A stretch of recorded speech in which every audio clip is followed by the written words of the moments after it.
group here today for the CSI Mobile webinar. This is Bruce Carlson. I'm president of Carlson Software. And on our side, we're joined by Romeo Alexandru and Carrie Morton Jones, who are highly involved with CertCE as well as CSI Mobile. Now, what is CSI Mobile? This stands for Carlson Software Investigations Mobile. It is our first offering for field data collection geared to accident reconstruction and crime scene investigation. Now, its primary application, probably the primary use of this software, will be for car accident investigation. This is where police departments at the city and county level would go out and investigate accidents, sometimes involving fatalities, sometimes just involving making a record of a non-fatal accident. And it's often for potential presentation in court, so there needs to be good reporting, accurate measurement, so that it stands up to a court test. Now, what we've done is take CertCE as the source of this product and simplified it for the accident reconstruction market.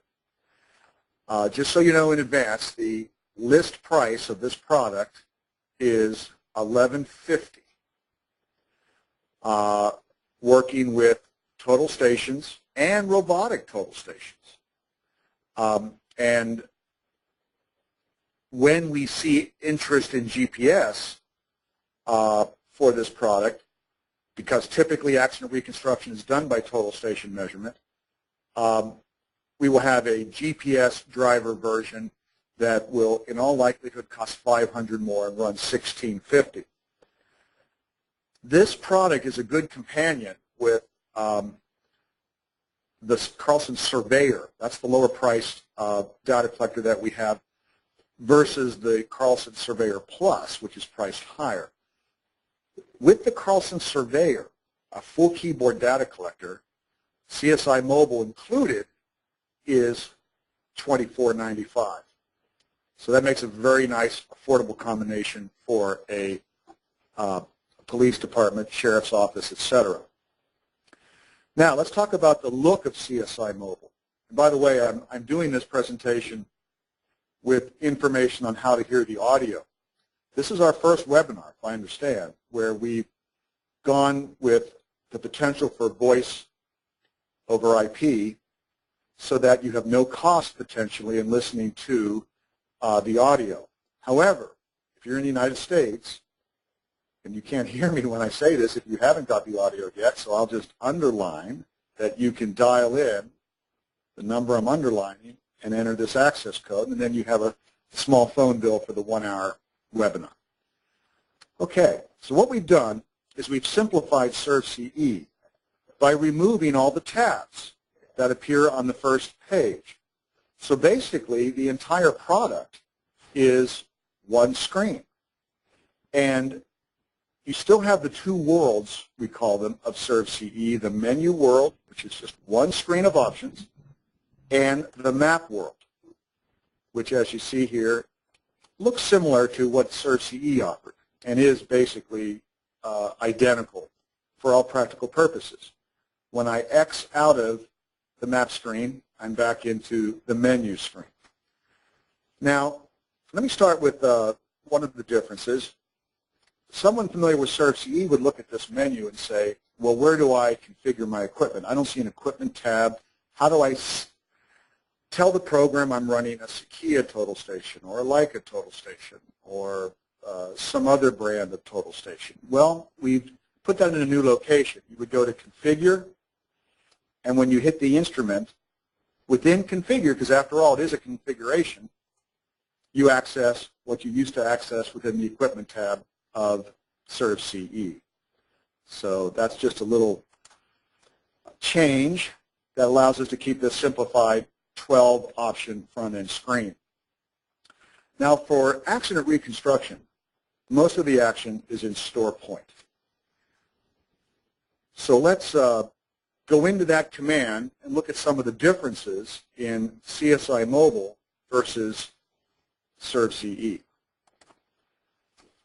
We come directly into the setup and backside screen, and this has been simplified where if everything's good, you simply hit OK and move on, or you could remeasure it and kind of double check your backside. But I'm going to just hit OK. If that's lit up green, if that green check mark is lit up and not ghosted, that means you can go forward with either an enter on your data collector or by clicking the green OK. So here I am, set up on 1, backsiding 2, in the middle of probably a closed down intersection after an accident. Let me go straight to one of the new commands. Let's say there is a car situated to our northwest, if you will. Let me try to shoot that car in. What has changed here is we used to have R for read in ServCE. We've now put a car icon indicating this new feature focused on shooting and measuring positions of cars. So when I hit this, we have a series of options. Let me distinguish known passenger vehicle from the other options. If it's a known passenger vehicle, we have simplified the field time or minimized the field time by allowing you to do a 2-point measurement to locate the vehicle, because we have virtually every vehicle made as a car in a library. And you only need one shot on the vehicle and a second shot for direction. Now, if you don't know what make and model it is, you would then select generic car or generic pickup or generic SUV or truck. But if you know the make and model, you can just hit the upper option. So this has the greatest automation and time saving while you're in the field. Let's go ahead and click this. And we go back to 1971. So if you see a 65 vehicle, you're going to have to call it a generic car. But let's say you had a 2002 Buick LeSabre. You can click 2002, select, moves on to the next screen. There's all your manufacturers. Here's the Buick. Within the Buick brand, you have a variety of models. Let's pick LeSabre. Most popular car of people over 50 years old, I've been told.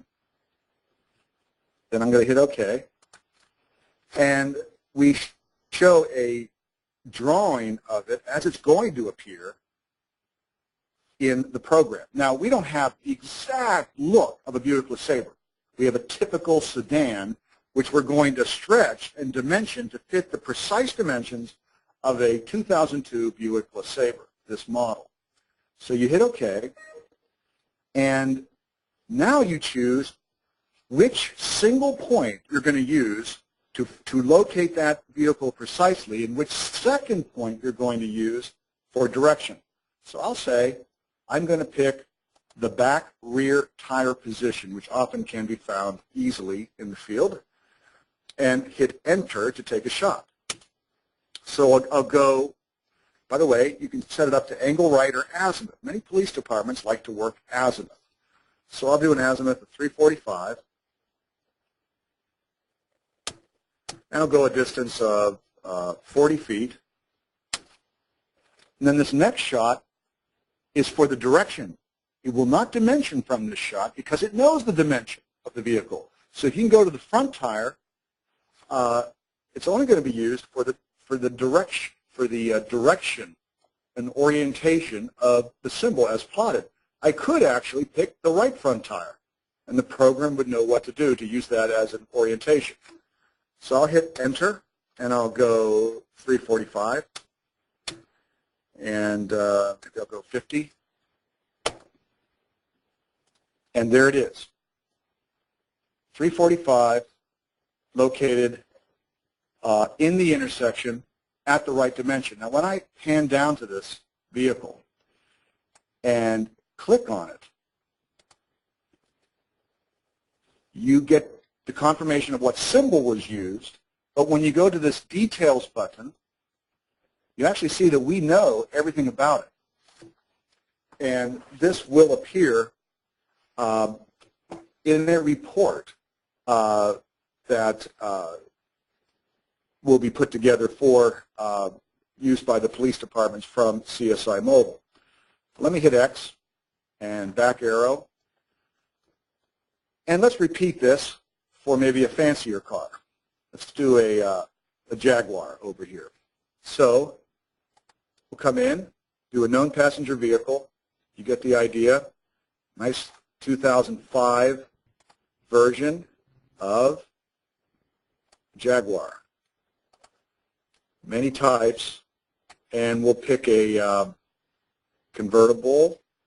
See how we do here. Hey, look at that.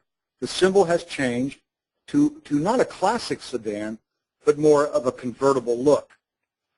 So we will click OK to continue, and we're back to this. So let's just say we get the right rear tire, and I'll say that is an azimuth of 30 degrees, slope distance of 20 feet from where I'm set up.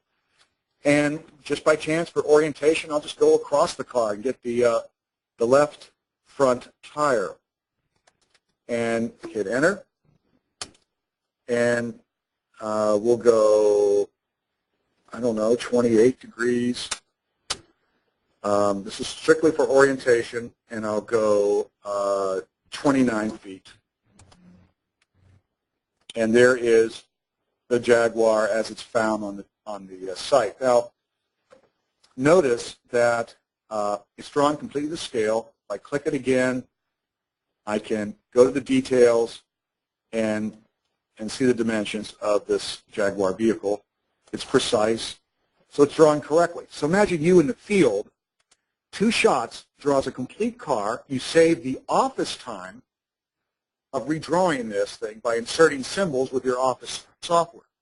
This is now in a DXF file form in the job, in this case, bind6.dxf, ready to go into any software that you choose to use on the office side. Keep in mind, we have Carlson CSI Office that will be evolving over this year.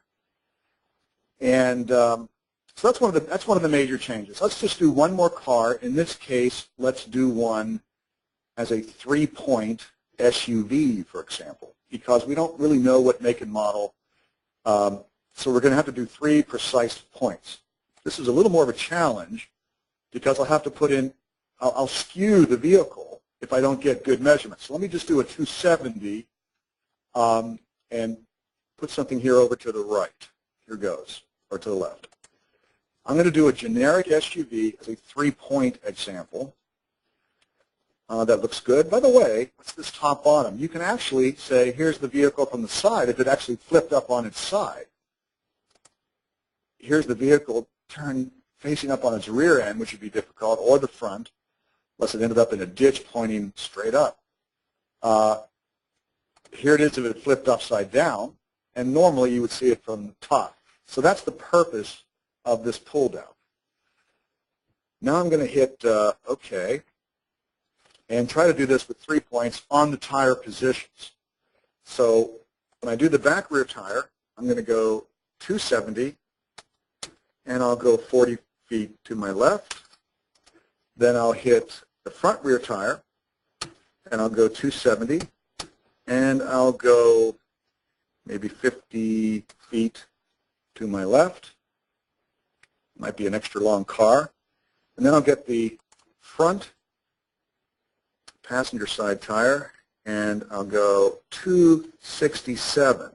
Let's see, actually, back up. Let's go 273, and I'll go 50.5. Let's see how this comes out. Well, I kind of torpedoed my vehicle, but it would take literally your measurements. But it just shows you the simplicity of the 2-point shot if you know the make and model. And we have all these models in there, and the library will be maintained going forward into 2009, 2010, etc. Okay. So much for the car. That can you pick up a site where 3 or 4 cars are involved. It's only car times 2 on the shots. You get in and out of there fast. Now, how about the issue of line work and what has changed there? If I just hit S for shot, or side shot, or just hit enter to take a measurement, let's do some edge of pavements.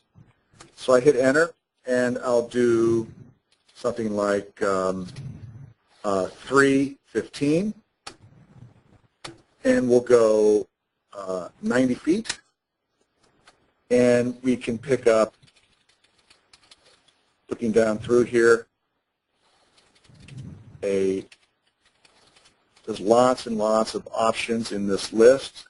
I might actually choose a different, this is actually used by a particular police department. Looking for the edge of pavement, there it is. And I'll start a new edge of pavement line. This icon represents start a line. If you know the code to start a line, you can enter it, but if you just pick that, it enters it for you. Space ST to start a line. That's user definable, as I'll show you in a second. So I just started on point 38, another edge of pavement, maybe for the other side of the road.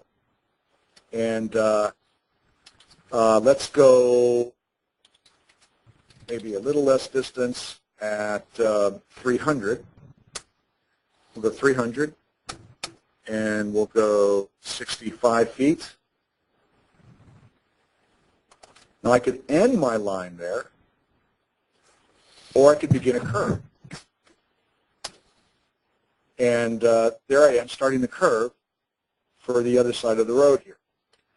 And it's going to be difficult to actually make up pretend measurements here for this curve, but we'll go 296, and we'll go 60 feet for another point in the curve.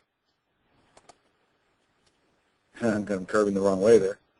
And we'll go to 87, and we'll kick it back out to 65 and see what that does for us on a funny-looking curve, probably.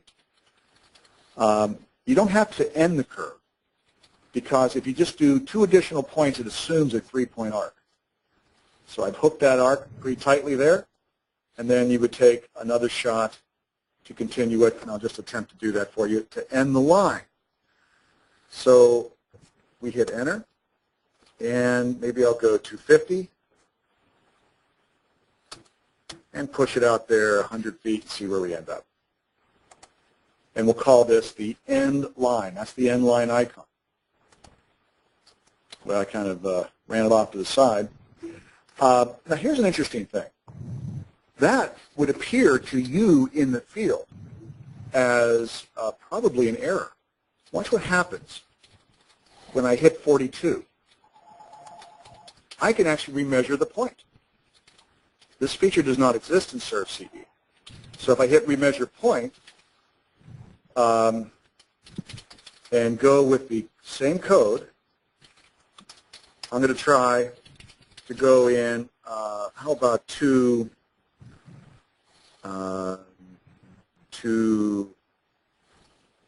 let's see, trying to think what would work there. I'm going to go 260 and go 90 and see what that does for me, and hit OK. And I moved it a little bit. So clearly I need, looking from where I'm at, I really should go 260.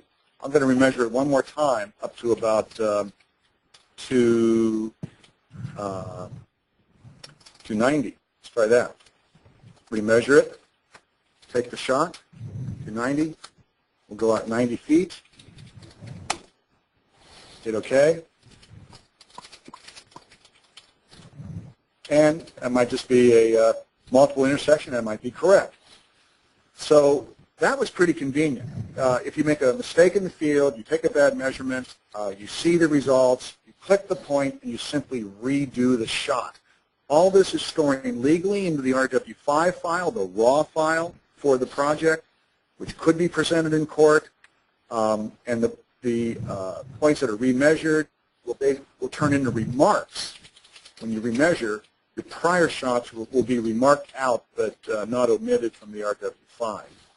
Now, another nice thing that is different in CSI Mobile versus Serve CE, it's actually in advance of Serve CE 2.5, which is coming out late spring.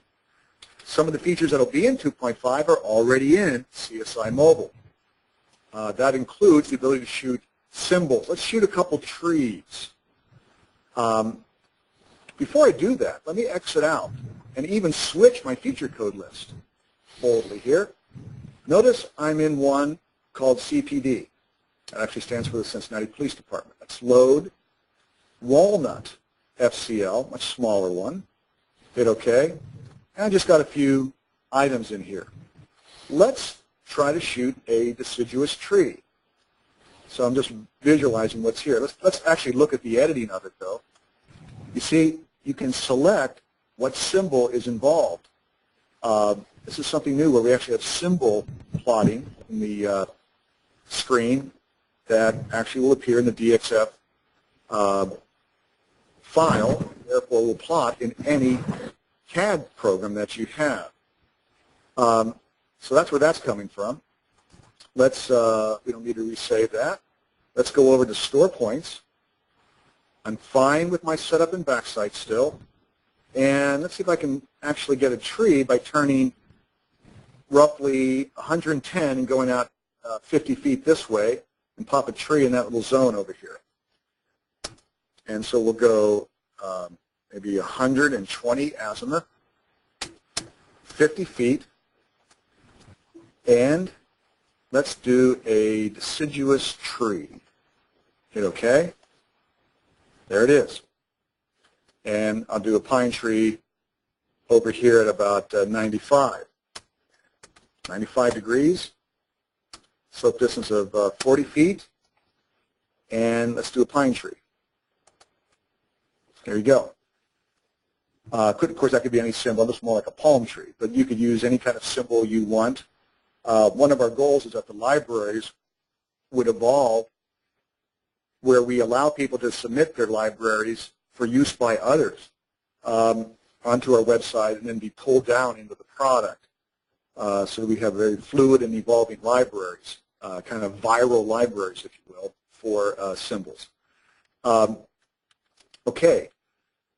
So you've seen how we do those features. Now, let's say I wanted to continue this line. Well, that sounds like a complicated thing. I'd have to go in and change this code here, or I'll shoot that point again, but not now in CSI Mobile. If I just click on the line away from the points, now watch, if I click too close to a point, I just get the classic point details, which has the new feature remeasure point, which I'm not going to use this time. But if I click on the line, something else will happen. Before I do that, let me run up to my little badge and list the points. So you see what I'm about to accomplish. There's my two trees at the end, but notice I did the EP3 and I ended it. So it's kind of pre-ended. How do I continue it? Well, click on the line and you have the option now to extend it, or even do a new line from a point that you're nearest to. But I want to just extend the line. So watch what happens when we do this. It puts a little symbol there, and I can take another shot and keep the line going. And somebody was able to tell me what my last azimuth was to that point. I can go in the raw file and see it, but I'll just kind of guess it at about 280. I might make a little crooked line here, and I'll go 160 feet and really push it out there. See how it defaults to EP3? Because it found that from the code associated with the line. Now I truly want to end the line. Okay, not bad. It's kind of a little hook there, and I kind of went out in that direction. Okay, if I go to my badge and check out my points, notice it got rid of the EP3 end here. And instead, when I chose to end it on this shot, 45, the end was appended here. So some nice little extra intelligence. Now let's say that 42 had that little bend in it for some special reason. There was another line heading north there that actually was a fence line. All right? I click on this line nearest 42. Don't get too close, you'll get point details. Move away and click on it here. Now I'm nearest 42. I could extend it from 45 or whatever, but I want to do a new line from 42. That's the point I was nearest to. So I do new line, and aha, it puts a little symbol on 42. Now what this does, now practically, what this does for you, the policeman in the field, or the consultant doing this work in the field for a police department, is that you don't have to risk your life getting on this point if it's getting busy again, or for speed, you just can correct your mistakes, change your mind, or just add features by clicking near and saying a fence line is coming off there. So I'm going to say, let's say I don't even know ahead of time what the fence line code is. I'll just be lazy and stay with EP4, which it defaults to. Notice this line was EP3. It's intelligent to say you're going to do another EP, so it's probably EP4. I'm going to change its mind here in a second. I'll take the shot at 300. I hope this will work. And we'll go out, I'm just thinking from a looks standpoint, let's go out 150 feet. But I want to make it a fence. Come down to fence line. And I'll start the fence line there. And I will use the new code. I must have an FL1 already in progress, but I'll use the new code it suggests. Now, Romeo, you're online. Maybe you're verbal. Should that have drawn a fence from 42 to 46? Maybe you're not, but maybe he's muted out. I was going to ask one of the programmers if that actually should have drawn a fence. It should have drawn a fence. Yeah. FL, and we do have FL as a code? We do? Yes. Go into our badge, codes, FL as a code. It's a 3D polyline. You see it right there. Let's take another one. Check this. I'll go out 200 feet on it. We'll go, I'll just go FL. I think I made an FL3, so I better be consistent there. Let's go out 300. Let's go way out there, 250 feet, and we'll end that line. There we go. So I did get the line there. But actually, in picking FL, coming off this point 42, I kind of expected the line to go 42 to 46. You know, can we check for a second the description? If you click on 42, sorry. And the description is still EP3. However, I can edit it, and I can go EP3 space FL3, and that actually, maybe I need to go FL3 space start. Yes, start. Let's go over to 43, edit that one, try that, and come back out. Do you have any questions there, Romeo? Yes, I'm sorry, and also you have an FL3 start again at 46. That's probably what it is. Let's edit that and we'll back it out. It should have put the FL3 on the very first one. But now, when we come back in, it's drawn it. Now here's something new. For CSI users, when you just do any editing whatsoever like I did, either going right up to the helmet or going all the way out into the points, when you come back to the map screen or continue your work, it automatically does your field to finish. You don't have to issue the field to finish command. That also is something new with CSI Mobile. So this line details, we've always had point details. You pick on a point, you get the point details. But we now have line details where you can pick on a line and alter it. In fact, I could make an offset to the right. Let's say this was a parallel fence of some description. Just as an example, you can do a command like OH5 for a 5-foot parallel line there.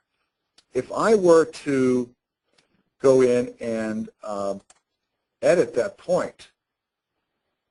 I believe I can keep challenging the program, and not only does it continue EP3 through that point, but starts an FL3 and does an offset 5. You prepared for this, Romeo? We'll give it a shot. And how about that?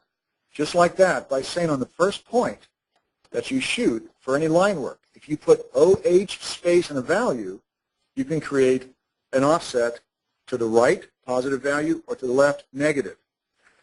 Now, let's do a rectangle and show you how you could even do a building, if you wanted to, with the vertical part of the building shown.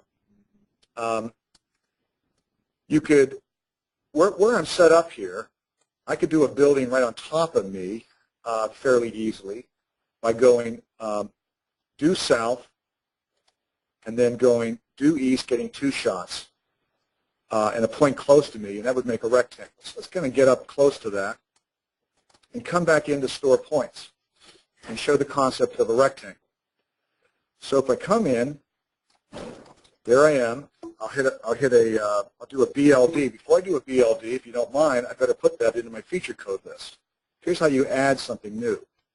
You can go BLD for building. I'll make it a 3D poly. This is where you change its color, and I'll make it a green building. Put in the layer BLDG, and I don't need any full text because the polyline will be all I'm after. Hit OK, and back arrow. By the way, your special codes are coming from this option, and we have a variety of codes you can bring up. But we're saying that ST starts line, END ends line, that's user definable. We also have some powerful additional features which are new, like auto-detect code pattern. What that means is if you're in this storing of the point and you're wanting to shoot left, middle, right, right, middle, left, left, middle, right, it'll auto-detect by your 4th shot the repetition of a pattern, and it'll start to continue these lines automatically through pattern recognition. I have that feature off right now. That's also new in CSI Mobile. It'll find its way into ServCE 2.5. Now I'm going to do a BLD. The first point will be right kind of where I'm set up. So I'll do a 270 azimuth, barely move, and put in my first BLD. And I'll start it off. And I'm going to use a new point, skipping up to 48. And then I'll go 270. Let me see, I should have probably done another one first. 270 and done 30. And that'll be another BLD. Do I do the rect last, or should I have done the rect first there, Romeo?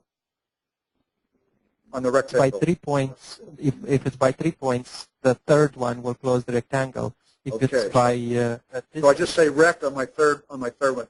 I use the word RECT yes. on my third one, right? Yes. Right. That's good.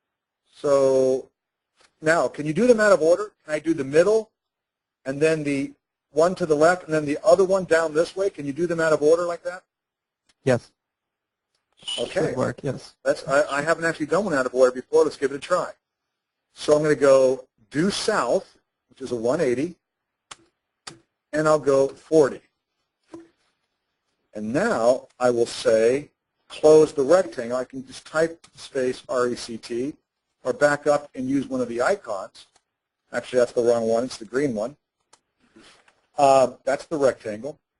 So because I did 3 points, it should close that rectangle. And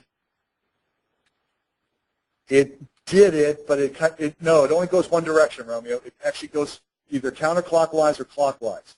So therefore, it got me sort of a, what we used to call that, a rhombus or something, or parallelogram. Parallelogram, yeah. So basically, I should have gone first, second, third, and then it would close it out. Should have done it in that order. Okay. But you see how that, that basically works there. Now, if you wanted to, say it was shaped like this, there's two ways you could have made this a building. You could have gone in the code, go over to points. You could have gone BLD space rect and then done space OH, at the very beginning, done OH4, OH like 0.1 and OV10 for a 10-foot vertical building. But another way is do it after the fact. Drop into the map screen and go to Draw Offset 3D.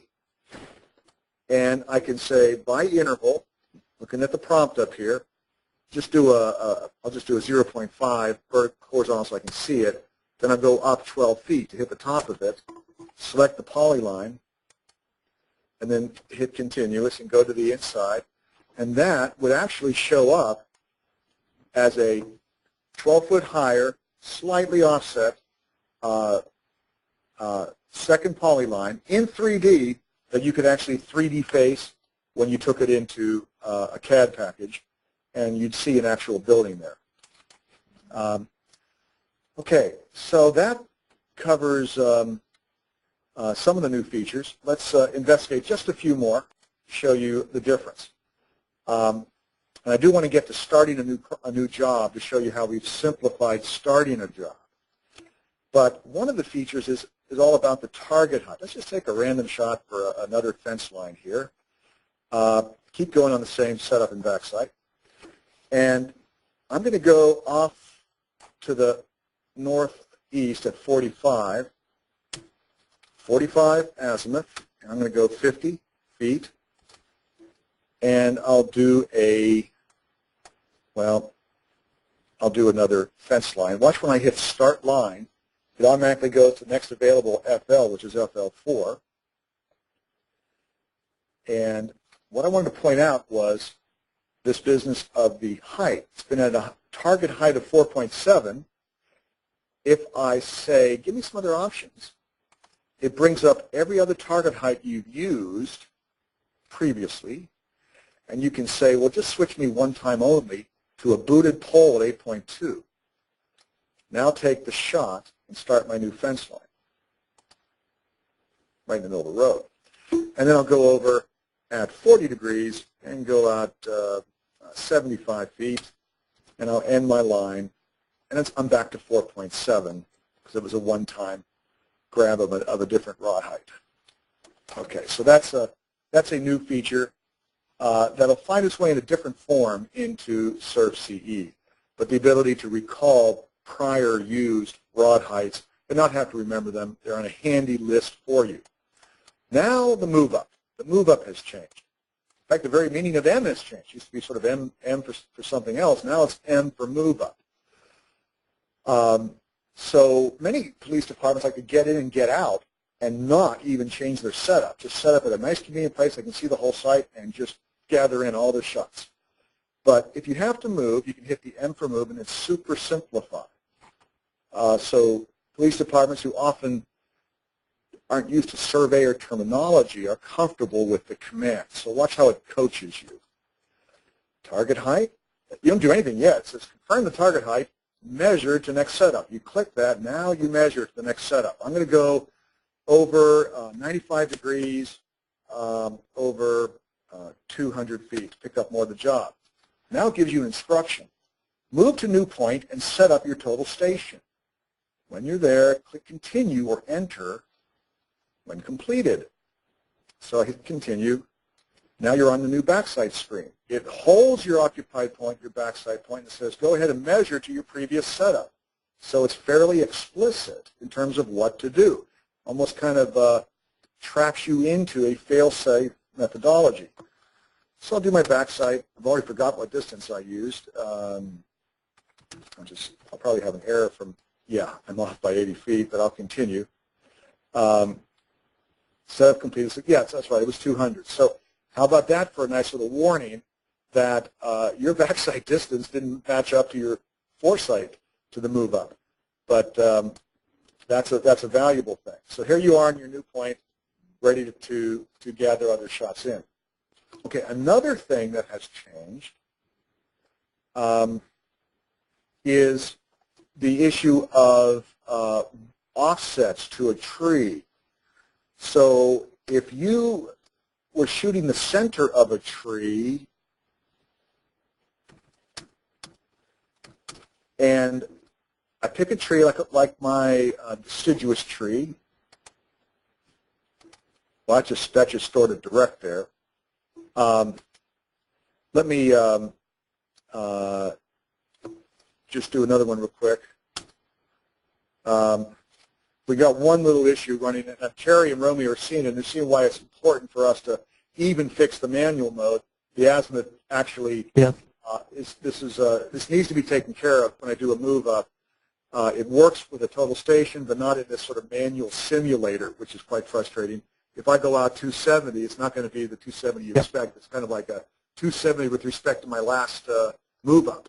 And I really do need to have that taken care of, even in simulation mode. Apparently, it's just fine because we have people using it with total stations because of the different way we connect to them. But anyway, another tree is popping in here.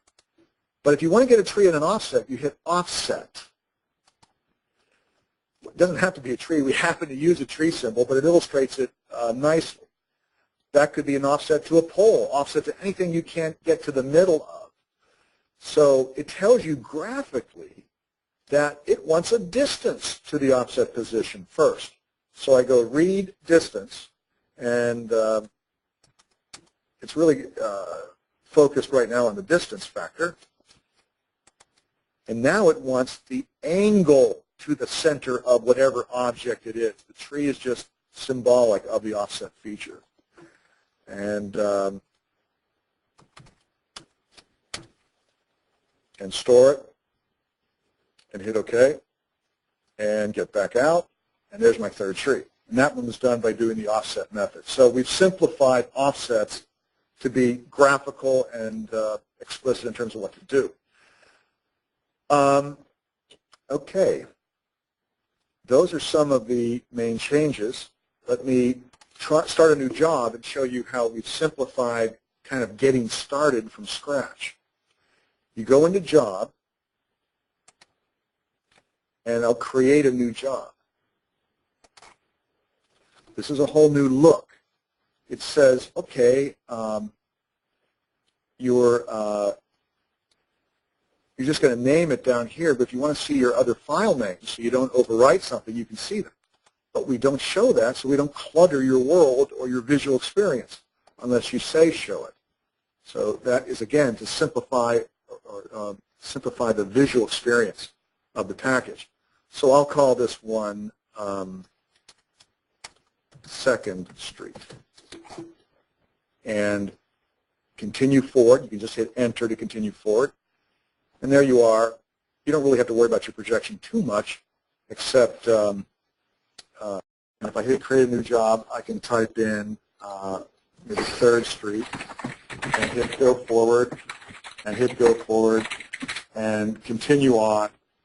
And you pick your starting coordinate, and there you are, setting up and backsiding. You don't even have to put in point 2. You can measure it, go 100 feet, and it automatically assigns 2 to it. So it has a very simple get started. So that pretty much covers the range of new features. And Carrie, if you're online or have fielded any questions, or Romeo as well, I'm happy to address them, or you could address them directly through the audio. We answered questions over text, but the questions just in general were about the symbols. If you could place the symbol on its side, upside down. Romeo explained that there was a side, top, bottom, front, rear view. There was a question about hidden points, and I explained offsets, which you showed quite nicely. So yes, maybe if we could just show the side and rear view or under view. I'll do one on its side. That's fairly rare, but let's just see how it comes out. Hit OK. And I'll get 2 tires. And another one. And see how this looks. And there's that car on its side, actually in plan view, looking down, top down. So yes, regarding cars, they can be plotted on their side, upside down, which would be more common than on its side, as well as the most common, 99% of the time, top down, right side up.